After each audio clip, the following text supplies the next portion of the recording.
Assalamualaikum warahmatullahi wabarakatuh. Halo teman-teman, gimana kabarnya hari ini? Semoga kalian dalam keadaan sehat ya. Oke, nah pada kesempatan kali ini saya Dwi Nikmatul Iza akan bersama kalian untuk membacakan dongeng berjudul Si Kancil dan Jerapah. Tolong didengarkan baik-baik ya supaya kalian tahu apa amanat dari dongeng ini. Oke, saya mulai ya. Pada suatu hari, tinggallah seorang jerapah yang sedang minum di pinggir sungai. Kemudian datang 3 binatang lain, yaitu si kambing, si domba, dan si keledai. Ketiga binatang itu juga hendak minum menunggu jerapah. Tetapi tiba-tiba jerapah berkata, "Awas, minggir! Siapa kalian? Kenapa kalian minum di saat aku minum?" Kemudian domba pun menunduk dan berkata, "Memangnya sungai ini milik dia?" Kambing pun berbisik kepada domba, "Shh, jangan begitu, nanti kamu ditendang seperti waktu itu." Aku ini memang ganteng, badanku besar, badanku tinggi, kukuku bersih, dan mengkilap," kata jerapah sambil melihat pantulan dirinya. Kemudian si kambing berkata, "Padahal aku haus," tapi jerapah tidak selesai minumnya. Nah, ini bukan pertama kalinya si jerapah membuat masalah dengan 3 binatang tersebut. Sebelumnya, si jerapah ini pernah tendang domba karena menegurnya menggunakan bulunya untuk membersihkan kukunya. Domba tadi akan diberikan ke anak kucing yang baru dilahirkan di tengah hutan. Kemudian, jerapah juga pernah membuat masalah dengan si kambing karena sebelumnya dia pernah menendang ember-ember susu yang sudah dikumpulkan oleh kambing. "Dia selalu menghina dan mencela terhadap kita," kata keledai. Kemudian datanglah seekor kelinci dan tiba-tiba dia minum di air sungai tersebut. Kemudian jerapah marah dan berkata, "Hei kancil, kenapa kamu ini minum di sini?" teriak jerapah. Kancil pun menjawab, "Memangnya kenapa? Bukankah sungai ini milik kita? Seharusnya kita semua boleh minum di sini. Toh ini tidak ada papan nama yang menunjukkan sungai ini milikmu," kata jerapah. Kemudian jerapah pun bilang, "Dasar kancil, kamu itu binatang yang kecil, kotor, dan tidak punya sopan santun." Kemudian kancil pun menjawab, "Kamu memang tinggi jerapah, tapi apakah kamu berani jika kamu kutantang lomba lari?" kata si kancil.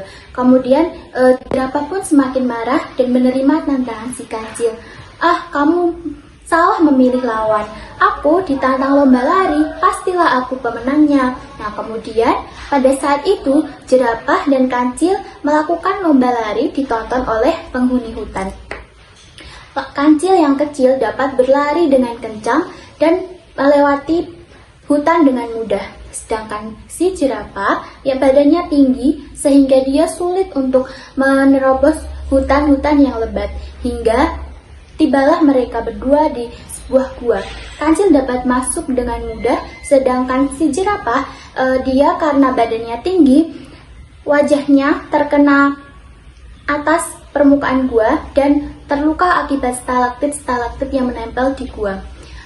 Jerapah pun ambruk dan kesakitan karena terkena stalaktit tadi. Kemudian kancil pun kembali dan menolong si jerapah. "Jerapah, apa yang terjadi? Kenapa kamu kesakitan?" kata si kancil. Kemudian jerapah pun berteriak kesakitan meminta tolong. "Tolong aku kancil, tolong aku. Wajahku kesakitan, semua badanku kesakitan." Kemudian kancil menolong jerapah dan memapahnya keluar dari gua. Nah, di luar gua sudah ditunggu oleh 3 hewan tadi, yaitu si kambing, si keledai, dan si domba.